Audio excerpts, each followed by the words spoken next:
Monica, welcome to the program. Glenn, it's so great to be with you. Thank you so much for having me. You bet. So I want to go right to the deal with Nixon. You worked with Nixon when? How old were you when you worked with Nixon? Yes, thank you for giving me the opportunity to set the record straight, Glenn, because I don't want anybody to think I'm 125 years old. Right. No, I was not actually born when President Nixon was elected president, but I did work with him during the last 4 years of his life. So the early to mid 1990s up until he passed away in 1994. What an amazing thing that had to have been. Did you ever talk to him about the deep state and some of this stuff?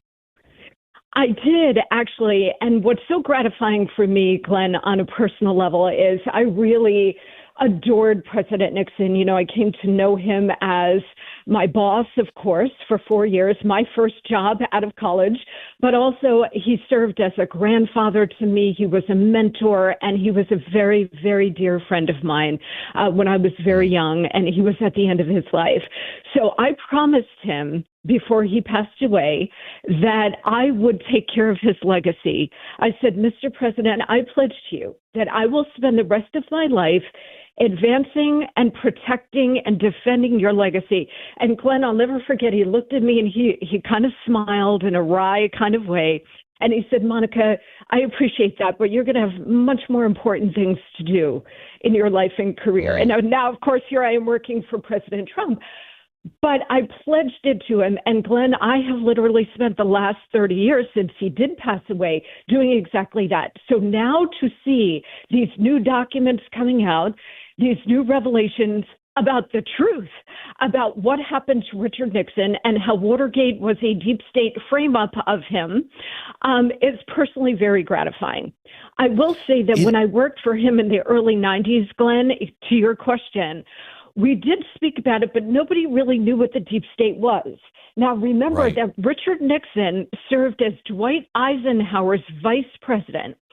Eisenhower's farewell address famously warned about the rise of an unaccountable deep state, what he called the military-industrial complex, what we now know as the deep state. Nixon internalized that lesson because he saw Eisenhower, a military man who helped to win World War II and free the West from Nazi oppression. He saw what Eisenhower was going through and the rise of the security state that was unaccountable to anyone. So after World War II, the creation of the CIA, the creation of the NSA, the creation of the DIA, the corruption of the FBI under J. Edgar Hoover. Nixon saw all of this. So when he became president, and this is actually what gave the deep state the context to do what they did, Nixon understood the threat within, but also understood he couldn't bring it to the American people in the late 60s, early 70s. They would go, what are you even talking about? It took the next 50 years for people to wake up. Go ahead. He also, I mean, what I saw in the documents, he also was very, he did not want to drag the military through the mud. He'd just gone through Vietnam, and he's like, I don't want to do more damage to the military, because the military is important and it's good. So he also was trying to protect the good parts of the military, or at least it seems to be that way. For anybody who doesn't know, give us what the documents revealed that maybe the public didn't know before. Yes. So when Nixon becomes president, he understands what Eisenhower was warning about. So he decides that he is going to consolidate all foreign policy and national security decision-making in the hands of two people, he and his national security advisor at the time, Henry Kissinger, who we later learned was a deep state operative. Okay, so Nixon is getting inputs from one man who he really trusted, who perhaps he should not have. All right, that creates the environment where he is excluding the military. his own State Department, his own Secretary of State, the CIA, they're all going crazy, Glenn, because he is keeping all of the secrets to himself. The opening to China, détente with the Soviet Union, shuttle diplomacy in the Middle East, all of these huge, peaceful foreign policy initiatives he and Kissinger are keeping close to the vest. That then gives rise to this military spy ring that pops up in the White House to spy on Nixon and Kissinger, rifling through their papers when they go home. You know, when Nixon goes upstairs to go to bed, they come in the middle of the night in the White House, in the Oval Office, in Kissinger's office, in the White House. They're rifling through their papers. They're examining their telephones, everything possible to spy on Nixon. Does that sound familiar? How they spied on President Trump. Yes, because they were all freaking out. The deep state flipped out that they were being excluded. They had no idea what the president was planning, the discussions he was having. And so ultimately, Glenn, and this is what these new papers show, the more Admiral Moore, General Radfield at the time created this military spy ring to spy on Nixon. Yeah. And you know who was a key member of it? Was one Bob Woodward, who was a naval intelligence officer who was read in on this military spy ring, and then through the CIA's Mockingbird media program was planted as a, quote, journalist at the Washington Post, being fed all of the deep state plans to throw it on the front page of the Washington Post to bring down a president. Wow, I had not heard that. That is shocking. Shocking. Yeah. Okay. So Nixon, when he left, the deep state had to consider this a huge victory for them. Did that just embolden them and just keep growing and growing and growing until we get to Trump? And if that's true, Trump didn't know how to fight it last time. He seems to be fighting it really well this time. What's the difference? How is he doing this? Yes, great question. Let me just go back to Watergate for 1 second, Glenn, because it's a really critical point. The 5 Watergate burglars were apprehended at the DNC site at the Watergate complex, 5 of them, and they were indicted along with 2 others, E. Howard Hunt and G. Gordon Liddy. Of those 7, 6 were linked to the CIA, and the other one was linked to the FBI.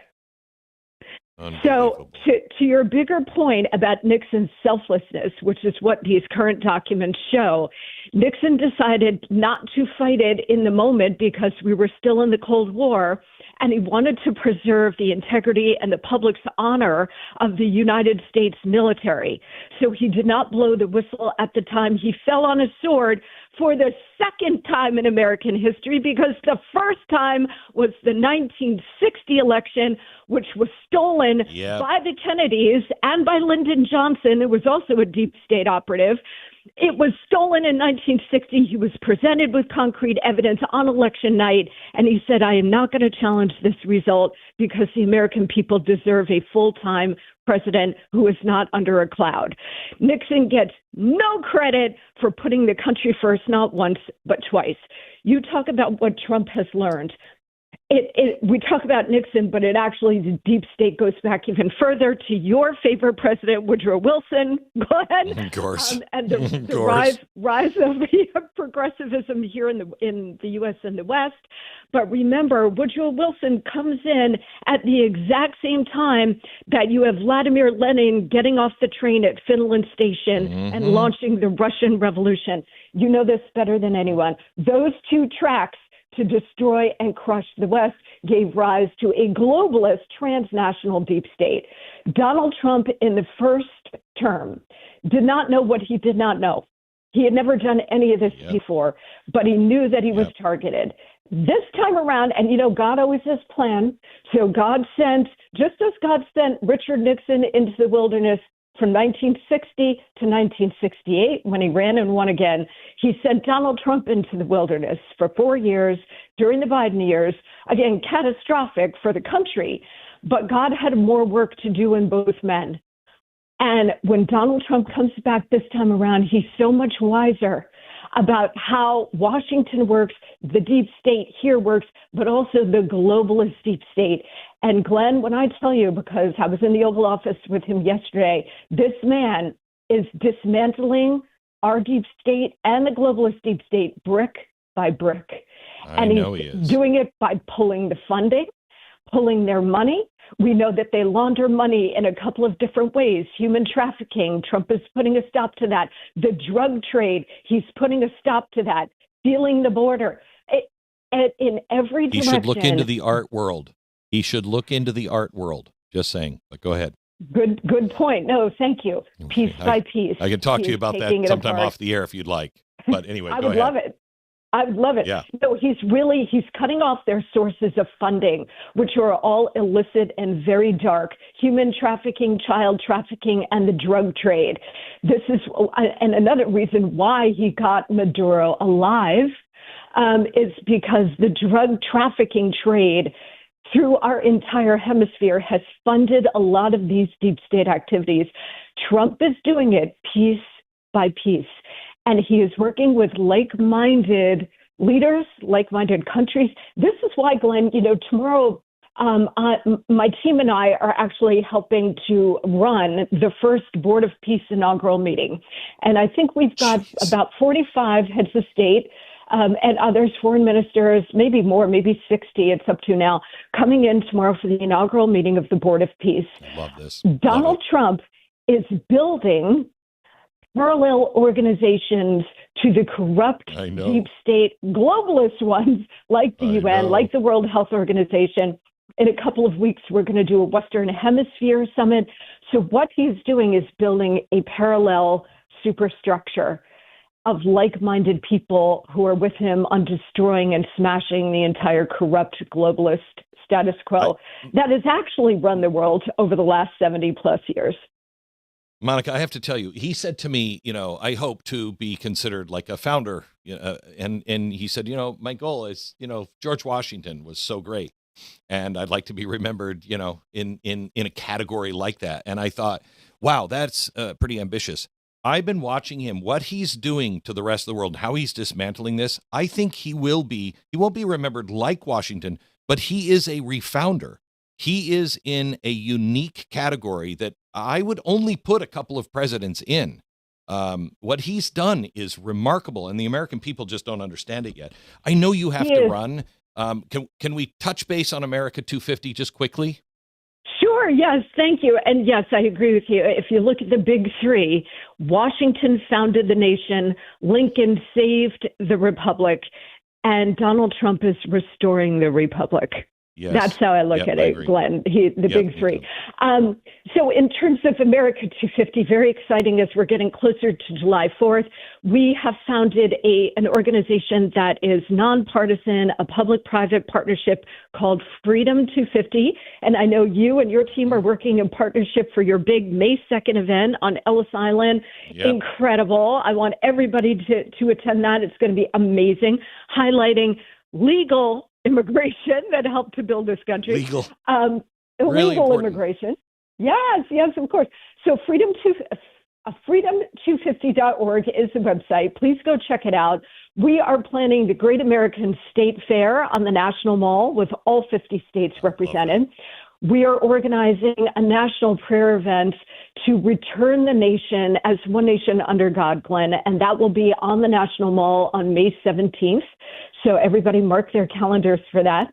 We've got the big UFC 250 fight on the president's birthday on the South Lawn. That will take place June 14th. We've got your event on May 2nd, of course, and it's going to all culminate on July 4th with a international naval review in the New York Harbor and the Hudson River. We've got about 50 countries sending tall ships as well as modern naval ships, which is going to be incredible. And then there'll be a huge salute to the nation led by the president, including an address to the nation and the biggest fireworks display in the history of the world. After July 4th, by the way, party doesn't end. We've got the FIFA World Cup final 2 weeks later in New York with a big Freedom 250 theme. And then in August, the president just announced an IndyCar Grand Prix race for the first time in Washington, D.C. So Independence Avenue, Constitution Avenue, and so many other streets in D.C. will be turned into an IndyCar 500 race with the president in attendance and about 100,000 spectators. So we want everybody coming out for that. This is going to be a truly national and global celebration. I have every world leader approaching me, Glenn, including some of our tough adversaries who want to help America celebrate. So we are going to have every country on the face of the earth who's willing to do it is going to help us celebrate that entire week leading up to July 4th. Extraordinary. Monica, you are an amazing, amazing person. And I love having you as the ambassador of protocol, because I know what that means, and you are perfect for the job. So thank you for everything you're doing. My best to you and everybody in the administration. God bless you. That's so kind. Thank you always for having me, big friend. You got it. You bet.